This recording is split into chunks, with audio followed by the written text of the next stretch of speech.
Assalamualaikum. Nama saya Nurin Syazwani binti Zana Abidin dari AP2474A ingin menerangkan kesimpulan tentang konsep ketuhanan agama Hindu. Dalam konsep agama Hindu dianggap oleh outsider sebagai agama politisme, iaitu agama yang memuja banyak Tuhan. Bukan itu sahaja, agama Hindu juga diidentifikasikan dengan agama yang memberi ruang untuk kembangkan kepercayaannya dan ritualisme kepada makhluk yang lebih rendah daripada Tuhan, contohnya para buta, iaitu roh penghuni, pohon besar, sungai, danau dan lain-lain lagi. Keyakinan penganut agama Hindu dan pemujaan mereka terhadap roh pahala leluhur yang diistanakan di masing-masing sanggah atau merajan. Ia juga semakin memperkayakan keunikan agama Hindu bagi penganut agamanya.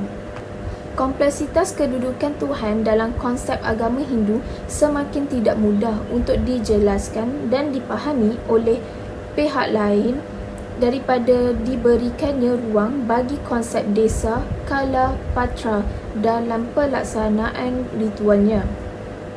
Desa dalam konteks ini bermaksud tempat. Agama Hindu memberi ruang adanya perbezaan atau varian upacara akibat tempat dan lingkungan yang berbeza.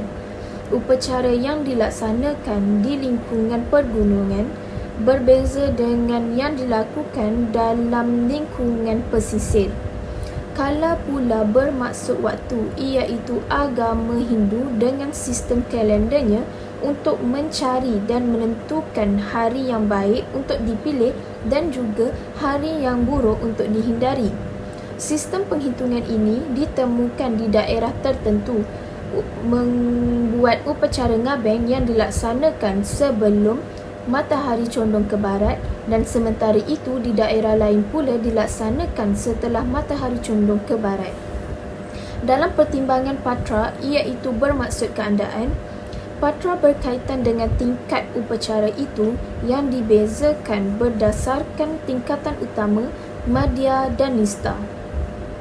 Bagi yang mampu dapat melaksanakan upacara keagamaan yang sesuai dengan kemampuannya, dimulakan dengan nista sampai ke utama. Dalam sumber Ayurveda telah ditemukan dengan konsep Tuhan yang tunggal, akan tetapi para bijaksana menyebutnya dengan nama yang pelbagai. Sementara itu, sumber lain yakni dalam Yajurveda 3.21 dinyatakan juga mengenai Tuhan sebagai Tuhan seperti ayat yang berikut, dan terjemahannya bermaksud Agni ada itu, Aditya ada itu, Vayu adalah itu, Chandrama adalah itu, Cahaya adalah itu, Brahma adalah itu, Apa adalah itu, Prajapati adalah itu. Keyakinan keesaan Tuhan dalam agama Hindu dinyatakan dengan dua cara pandangan, iaitu Tuhan yang memiliki sifat nirguna Brahman dan juga Tuhan yang memiliki sifat saguna Brahman. Brahman iaitu bermaksud Tuhan berwujud, berkepribadian dan disimbolkan dengan berbagai atribut yang satu sama lain. Tuhan yang satu kemudiannya dikembangkan ke dalam tiga konsep. Dalam fungsinya sebagai pencipta disebut Dewa Brahma, dengan saktinya Saraswati, sebagai pemelihara iaitu Tuhan itu disebut sebagai Wisnu, dengan saktinya Sri, dan akhir sekali Tuhan dalam manifestasi sebagai pelebur disebut sebagai Shiva, dengan saktinya Durga. Ketiga manifestasi Tuhan dalam fungsi yang berbeza itu disebut dengan satu istilah, iaitu Trimurti, yang disimbolkan dipuja di Pura Desa untuk Dewa Brahma, di Pura Puseh untuk memuja Dewa Wisnu, dan di Pura Dalam untuk memuja Dewa Shiva. Dalam konsepsi tentang harmoni dan keselamatan, ajaran agama Hindu menekankan pentingnya membangun hubungan harmoni dengan Tuhan, antar manusia dan hubungan manusia dengan lingkungannya, yang dituangkan dalam satu istilah, iaitu Trihita Karana. Tri yang bermaksud tiga, Hita yang bermaksud kebahagiaan dan Karana bermaksud sebab. Dengan demikian, Tri Hita Karana berarti tiga penyebab kebahagiaan. Intipatinya ialah manusia Hindu diajar untuk memelihara hubungan harmonis antara dirinya dengan Tuhan, dengan sesama manusia dan dengan lingkungan. Konsep mengenai hidup harmoni penting dan selalu ditekankan dalam ajaran agama Hindu dan juga dipelihara melalui ritus-ritus keagamaan.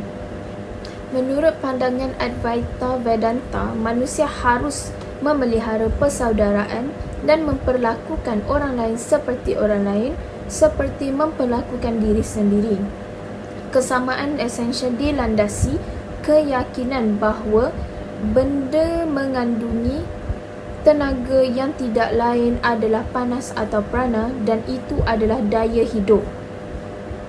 Kerana itu, segala perbuatan yang dapat mengakibatkan penderitaan, ketidakseimbangan, ketidakharmonian, bahkan penghancuran dan kematian orang lain serta prinsip dasar ajaran kemanusiaan di dalam agama Hindu. Prinsip ajaran Tattvam Aseng tentu tidak bisa dilaksanakan jika di dalam diri kita masih ada rasa dengki, iri hati, pendendam, pemarah, fitnah dan seterusnya kepada pihak lain kerana sifat tersebut mempersempitkan atau menghalang kesedaran diri yang cenderung melahirkan sifat keangkuhan. Kerana itu, ajaran ini baru menjadi satu pola tindakan jika telah dilaksanakan sebagai disiplin kerana agama adalah praktis dan disiplin diri. Selain itu, kehidupan setelah mati dalam agama Hindu, penganutnya percaya kepada 5 perkara dasar yang disebut oleh Pancasandra, iaitu yang pertama, percaya kepada Tuhan yang disebut Ida Sang Hyang Widiwasa. Yang kedua ialah percaya dengan adanya Atma. Ketiga pula percaya dengan adanya hukum sebab akibat atau karma pahala. Yang keempat percaya kepada reinkarnasi atau punabawa. Dan yang kelima percaya kepada adanya moksa. Kelima kepercayaan tersebut menjadi dasar hidup beragama bagi umat agama Hindu secara holistik. Keyakinan akan adanya Tuhan beserta istana yang didiaminya iaitu sorga dan neraka melahirkan anggapan bahawa Atman ketika menuju ke alam setelah kematian akan mengalami verifikasi atas perbuatan yang pernah dilakukan semasa hidup yang disebut karma pahala. Proses reinkarnasi bahawa manusia hidup di dunia ini pada dasarnya menebus dosa kehidupan dan kerana itu hidup ini harus diisi dengan menanam karma yang lebih baik agar kehidupan masa mendatang lebih baik. Penganut agama Hindu percaya bahawa hukum sebab akibat di bawah kendali Dewa Suratma bagi manusia yang dalam hidupnya dipenuhi dengan perbuatan dosa. Tuhan mengetahui dan mencatatkannya, kemudian digunakan untuk menentukan lama atau pendeknya mereka untuk menghuni neraka. Sebaliknya, jika fikiran, perkataan dan perbuatannya penuh dengan perkara yang baik, maka rohnya akan menuju ke sorga secara langsung atau setelah melewati neraka. Dalam agama Hindu, semua itu diperoleh kerana perbuatannya sendiri pada masa lalu. Oleh itu, agar diri penganut agama Hindu selamat dan memperoleh kehidupan yang lebih baik, maka Hindu menyarankan kendalikan musuh dalam diri. Sekian, itulah rumusan saya dalam konsep ketuhanan dalam agama Hindu. Terima kasih.